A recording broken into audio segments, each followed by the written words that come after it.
Sashimwe nshuti bakunzi bacano ab'Imana bera. Uyu munsi twaje tuje mu mwuka wo kuririmbira Imana, kuko ijambo ry'Imana nararisomye rirambwira ngo kuririmba no gusenga kwa kabiri. Reka turebe umuririmbyi dufatanya nawe dufashe kugera mu kuririmba neza. Amahoro y'Imana abane namwe. Ndabakunda cyane kandi ndabishimiye 5 kuri 5. Reka turirimbe indirimbo ebyiri cyangwa eshatu ziri kufasha, hanyuma imbaraga z'Imana zibane namwe. Tugiye kuririmba umuririmbyi mu gitabo cyo gushimisha wa 383. Tumuririmbe twumve uko avuga. Harimo message zawe kandi harimo nangi zanjye. Amahoro y'Imana abane nawe. Icyamukanyikorerera amaganya yanjye yose, Yesu ngaturiza Uwiteka. Nkamenya yuko ibyanjye byose ubitegekesha ubugwaneza, n'ubwenge burutaho, n'ubwenge burutaho. Keshi ninyibiri bumbeho, ngahagarika umutima mwami, ngize kwizera guke, ngize kwizera guke. Icyama nkarorera rwose kwishingikiriza ku by'iyi si, nkakwizera wenyine, nkakwizera wenyine.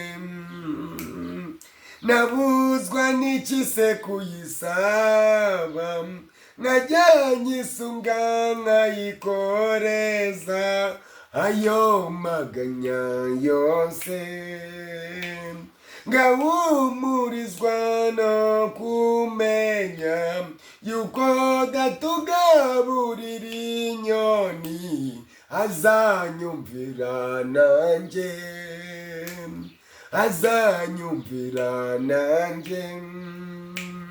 Nitwizere uko bikwiriye, umutima uhagaze ujugunya, gusa amahoro yawo, gusa amahoro yawo.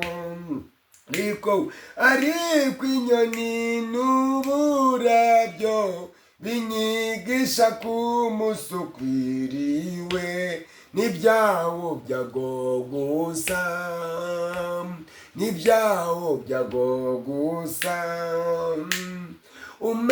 Kumenya ibyo nigishwa, n'uburabyo n'inyoni mukiza, mwishingikirizeho. Ngaza ushaka mushorera, nuko umenye nyiri mu makuba, amahoro adashira, amahoro adashira.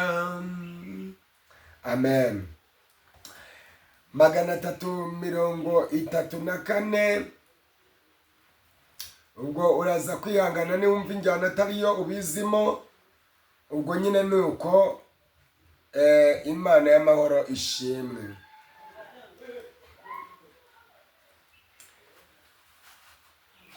Wa mutima wanjye weshimu Uwiteka, mwabindimo byose mwe mushime, nge mpimbaza izina rye, ne kwibagirwa iby'Imana yankoreye byose. Imbabarira ibyaha nakoze byose, niyinkiza indwara zamugaje, inyambika imbabazi zayo nk'ikamba, ikamaza ibyiza bidashira. inyambika imbabazi zayo nk'ikamba, ikamaza ibyiza bidashira, igikora ibyo gukiranuka, n'abarengana ikabarengera, imanza zibone zitabera, kandi igira imbabazi n'ibambe, imenyesha abayubaha inzira zayo, Uwiteka atinda kurakara, umujinya ntiyawugumana iteka, akunda kugirira neza be, umujinya ntiyawugumana iteka, akunda kugirira neza be. Uwiteka ntiyatwituye ibiwanye, n'ibicumuro twamucumuyeho, kandi nk'uko ijuru rye gitaruye isi, niko imbabazi agira zingana, ibuvazuba n'iburengerazuba, dore uko hitaruye kure pe, niko yajyanye n'ibicumuro byacu kure yacu turamuhimbaza, kure yacu turamuhimbaza, niko yajyanye n'ibicumuro byacu kure yacu turamuhimbaza.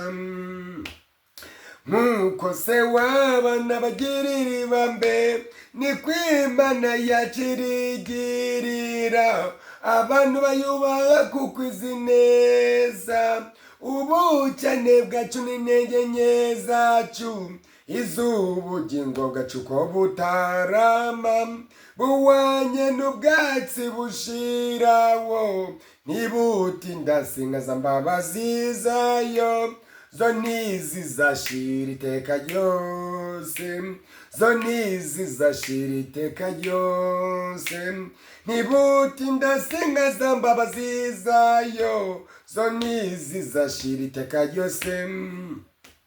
Uwitondera isezerano ry'Imana, niryo yakomejwe n'amaraso, ayo Yesu umwana w'intama yavuye, kandi akumvira ibyo yategetswe, niwe ugirirwa neza n'Imana iteka, none akiri mu ijuru no mu isi, none akiri mu isi no mu ijuru, Imana izamwereka imbabazi zayo, n'umurava no gukiranuka, n'umurava no gukiranuka.